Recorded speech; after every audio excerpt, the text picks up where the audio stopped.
महाराष्ट्र हा कायम ही वैचारिक संघर्षाची भूमी राहिलेली आहे, केंद्रबिंदू राहिलेला आहे. हे जे हिंदी सक्ती वगैरे आहे ना, हे कशासाठी चालू आहे माहितीये का तुम्हाला? साऊथ मध्ये एका विशिष्ट विचारांना कोणी काळीची किंमत देत नाही, आणि मग तो विषमतावादी विचार दक्षिणेत नेण्यासाठी त्यांना हिंदी पाहिजे आहे, म्हणून हिंदीची सक्ती सुरू आहे. दुसरं काही नाही.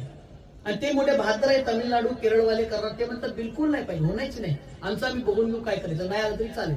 आपण शिवाजी महाराजांची कधीही आरती करता कामा नये, शिवाजी महाराजांचं दैवतीकरण करता नाही. शिवाजी महाराज हे महापुरुष आहे, राष्ट्रपुरुष आहे, आणि या राष्ट्रपुरुषांचे विचार आपण स्वीकारले पाहिजे. वारंवार आपण सांगतोय की शिवाजी राजांचे विचार डोक्यावरून नाही तर डोक्यात घ्या, आणि ते पसरवण्यासाठी चळवळी मजबूत असले पाहिजे.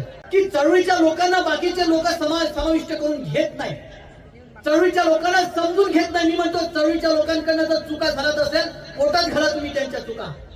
चळवळ जिवंत राहिली पाहिजे, त्यासाठी माणसं उभे झाले पाहिजे, त्या माणसांचा विचार समाजात केला पाहिजे.